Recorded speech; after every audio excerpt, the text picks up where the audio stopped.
నమస్కారం సార్. నమస్తే అమ్మా. సార్, చాలా మంది స్టూడెంట్స్ ఉంటారు, వాళ్ళ దగ్గర నుంచి వచ్చిన క్వశ్చన్ ఇది. అంటే నేను స్కూల్లో అయినా కాలేజ్లో అయినా అకాడమిక్స్లో చాలా లెస్ పర్సంటేజ్, ఒక మాదిరిగా చదువుతాను అంతే, అంత హై కాదు అనుకునే వాళ్ళు. మరి అలాంటి వాళ్ళు ఎవరైనా కూడా కాంపిటేటివ్ ఎగ్జామ్ ప్రిపేర్ అయ్యి గవర్నమెంట్ జాబ్ నాకు వస్తుందా అనుకునే వాళ్ళకి మీరు ఇచ్చే సమాధానం ఏంటి సార్? మా అకాడమిక్స్కి కాంపిటేటివ్ ఎగ్జామ్లో ఎక్సలెన్స్కి సంబంధం లేదమ్మా. ఓకే, పర్సంటేజ్తో అస్సలు పర్సంటేజ్తో సంబంధం లేదు. ఇప్పుడు ఎకడమిక్స్లో మనకు మార్కులు కావాలనుకోండమ్మా, రుబ్బేసి రుబ్బేసి రుబ్బేసి రుబ్బేసి చదివేస్తూ ఉంటారు, దాని వలన మార్కులు వచ్చేస్తాయి. బట్ కాంపిటేటివ్ ఎగ్జామ్కి వచ్చేటప్పటికి ఒక పద్ధతి ప్రకారం, అంటే ఇష్టపడి ఆ సిలబస్ని ప్రిపేర్ అయితే, అంటే బట్టి పట్టాల్సిన అవసరం లేదమ్మా దీంట్లో. బ్యాంక్ ఎగ్జామ్స్ అయితే అసలు బట్టి పట్టే సబ్జెక్టే లేదు. దాంట్లో ఉన్నాయి ఏమేమి ఉన్నాయి, మనకి రీజనింగ్ ఉంటుంది, తెలివితేటలకు సంబంధించింది.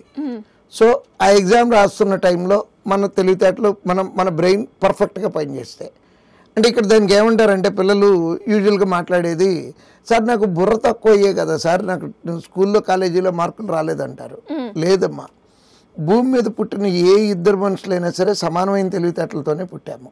అంటే నేను తెలివి తక్కువడు గాను, నువ్వు తెలియగలదాని గాను పుట్టలేదు. ఈక్వల్ కెపాసిటీ క్యాలిబరే ఉంది మన ఇద్దరికి కూడా. కాకపోతే ఏంటంటే వాడుకునే విధానం. ఇప్పుడు చిన్న ఎగ్జాంపుల్ తీసుకుందాము. సచిన్ టెండూల్కర్ గారు ఈ క్రికెట్లో టాప్ మోస్ట్లో ఉన్న వాళ్ళందరూ కూడా గేమ్స్లో బాగా ఎక్సలెంట్ పొజిషన్, ప్రపంచం గుర్తించినటువంటి వాళ్ళు ఉన్నారు. వాళ్ళందరూ 10th క్లాస్ ఫెయిల్ అయిన వాళ్ళు ఎక్కువ మంది. అంటే 10th క్లాస్ ఫెయిల్ అయ్యారు అంటే తెలివి తక్కువతనం కాదమ్మా అది. వాళ్ళ ఫోకస్ దీని మీద లేదు. సచిన్ టెండూల్కర్ గారికి కానీ వాళ్ళు ఉన్నటువంటి క్రికెటర్లు ఏ అథ్లెట్ని తీసుకున్నా, ఎవరిని తీసుకున్నా వాళ్ళ ఫోకస్ మొత్తం వాళ్ళ గేమ్ మీద ఉంది. సో అంటే ఫోకస్ లేక వాళ్ళకి మార్కులు తక్కువ వచ్చినాయే తప్పించి తెలివితేటలు తక్కువ అయ్యి కాదు. సో ఇక్కడ కావాల్సిందల్లా ఒకటే కాంపిటేటివ్ ఎగ్జామ్లో ఫోకస్, ఇష్టంతో చదువుకోవాలి. గంటల తరబడి చదవాల్సినటువంటి అవసరం లేదు. ఇష్టంగా నిజంగా చెప్పాలంటే చదివేది కూడా ఏమి ఉండదమ్మా. ఒక్క సబ్జెక్టే చదివి గుర్తుపెట్టుకోవాల్సిన సబ్జెక్టు బ్యాంక్ ఎగ్జామ్స్లో అయితే కరెంట్ అఫైర్స్. మిగిలిన అన్ని చేస్తే వస్తాయి, ప్రాక్టీస్ చేయాలి. రీజనింగ్ నిజంగా అసలు రీజనింగ్ ప్రిపేర్ అవ్వక్కర్లేదు. క్లాస్ విని మోడల్ టెస్టులు రాసి దాని ఎక్స్ప్లెనేషన్కి అటెండ్ అయితే ఇంటికి వెళ్ళి కూర్చొని రీజనింగ్ ప్రిపేర్ అవ్వాల్సిన అవసరం లేదు. నెక్స్ట్ ఇంగ్లీష్ సబ్జెక్ట్ రాదనుకుంటా ఉంటారు. బట్ అక్కడ ఇంగ్లీష్ వేరు, ఇక్కడ ఇంగ్లీష్ వేరు. కాంపిటేటివ్ ఎగ్జామ్ ఇంగ్లీష్ వేరు. రెగ్యులర్ ఎగ్జామ్స్లో ఇంగ్లీష్ 10 సార్లు తప్పినోడు కూడా కాంపిటేటివ్ ఎగ్జామ్లో 30/30 తెచ్చుకునే chance. Yes, that is possible. కారణం ఏంటంటే సబ్జెక్ట్ డిఫరెంట్, అంటే ఓరియంటేషన్ డిఫరెంట్. అక్కడ ఎస్ఎల్ ప్యారల్ రాయాలి. బట్ ఇక్కడ different. Just for example sake చెప్తున్నాను, ఎర్రర్ లొకేషన్ అని ఉంటుంది, 5 మార్కులకు ఉంటుంది. తప్పు ఎక్కడ ఉందో పట్టుకోవాలి. అదే రెగ్యులర్ ఎగ్జామ్స్లో తప్పు లేకుండా సెంటెన్స్ రాయాలి, అది కష్టం. బట్ హ్యూమన్ సైకాలజీ ఏంటంటే, ఇప్పుడు నన్నే అట్లా చూసి అది బాగాలేదు ఇది బాగాలేదు అని చెప్పడం చాలా ఈజీగా చెప్పచ్చు. అంటే ఎర్రర్ ఐడెంటిఫై చేయడం తేలిక. ఇప్పుడు దాన్ని కరెక్ట్ చేయమని అడిగితే ప్రాబ్లమ్.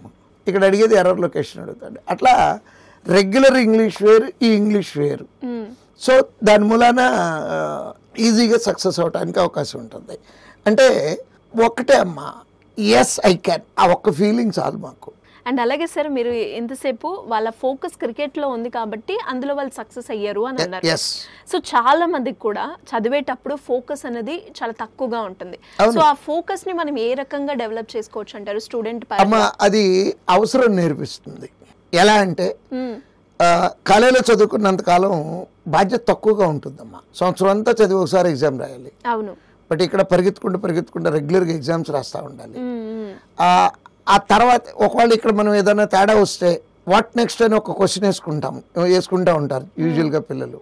ప్రపంచం శూన్యంగా కనబడుతుంది. ఆటోమేటిక్గా బాధ్యత వచ్చేస్తుందమ్మా. ఇది స్వానుభవంతో చెప్తున్నాను నేను. పీజీ కంప్లీట్ అయ్యే వరకు నాకు కూడా పెద్దగా ఫోకస్ ఏం లేదు. జస్ట్ క్యాజువల్గా 10th క్లాస్ రైట్, ఓకే, అందరితో పాటు నేను. నెక్స్ట్ ఇంటర్మీడియట్, డిగ్రీ, పీజీ అయిపోయి బయటకు వచ్చిన తర్వాత ఒకసారి కళ్ళు పెద్దవి చేసుకొని చూస్తే, రేపొద్దున మా నాన్నగారు నాకు డబ్బులు ఇవ్వకపోతే నా పరిస్థితి ఏంటి అని ఆలోచించుకుంటే అప్పుడు బాధ్యత వచ్చింది నాకు. అంటే బాధ్యత వచ్చి నేను చేసింది ఏంటి అంటే మనసు పెట్టి ఇష్టంగా చదువుకున్నాను. 6 నెలల్లో ఉద్యోగం తెచ్చుకున్నాను. నేను నా ఫస్ట్ జాబ్ పీజీ అయిపోయిన తర్వాత 6 months లోపు నేను తెచ్చుకున్నాను. అంటే అట్లా అని నేను తెలుగులోనని నేను అంటలేదు. నా అకాడమిక్స్ అన్ని వెరీ బ్యాడే, very very bad. Even though అక్కడికి వచ్చిన తర్వాత బాధ్యత వస్తుందమ్మా. ఆ బాధ్యత ఏ రోజైతే వస్తుందో ఇమీడియట్గా ఉద్యోగం వస్తుందమ్మా. తెలివితేటలు అక్కర్లేదు. రిపీటెడ్గా ప్రాక్టీస్, రిపీటెడ్గా ప్రాక్టీస్, రిపీటెడ్గా ప్రాక్టీస్. 10 టెస్టులు రాస్తే స్పీడ్ రాలేదు, ఇంకో 10 రా, ఇంకో 10, ఇంకో 10, అట్లా ప్రాక్టీస్ చేసుకుంటూ వెళ్తే ఎటువంటి వాడు తెలివి తక్కువడని నేను అన్నమ్మా. మళ్ళీ చెప్తున్నాను, తెలివి తక్కువళ్ళు లేరు భూమి మీద. అందరము సమానమైన తెలివితేటలతోనే పుట్టాము. నేను అర్థమెటిక్లో వాడుతున్నాను కాబట్టి నేను అర్థమెటిక్ టీచర్ని అయ్యాను. సో మీరు యాంకరింగ్ చేయడంలో మీకు ఉన్నటువంటి ఫుల్ కెపాసిటీ అక్కడ వాడుతున్నారు కాబట్టి you became a successful anchor. So ఇప్పుడు నన్ను యాంకరింగ్ చేయమన్నారు అనుకోండి, వచ్చి నేను చేయలేను. ఎందుకంటే నాకు దాని మీద ఫోకస్ లేదు. నా ఫోకస్ మొత్తం ఎక్కడ ఉంది? అర్థమెటిక్ చెప్పడంలో ఉంది. పిల్లడికి ఎట్లా ఉద్యోగం తెప్పించాలనే ఆలోచన మీద ఉంది. సో నేను నా ఫీల్డ్లో గ్యారంటీగా సక్సెస్ అవుతాను. అంటే చేసే పని ఇష్టంగా, లవ్ టు వర్క్ అంటాను నేను దాన్ని. ప్రేమించండి, రిటర్న్ వచ్చేస్తుంది ఖచ్చితంగా sir. If you love the work మీకు రిటర్న్ గిఫ్ట్ వచ్చేస్తుంది అమ్మా. రిటర్న్ గిఫ్ట్ అంటే ఏం లేదు, ఉద్యోగం వచ్చేస్తుంది. డౌట్ లేదు దాంట్లో. ఖచ్చితంగా సార్, ఇది చాలా మంది ఈ వీడియో మీరు అన్న పాయింట్ కనెక్ట్ అవుతుంది. బికాస్ ఇష్టమైతే కష్టమైనా కూడా అది ఇష్టంగా మారిపోతుంది అంటూ ఉంటారు.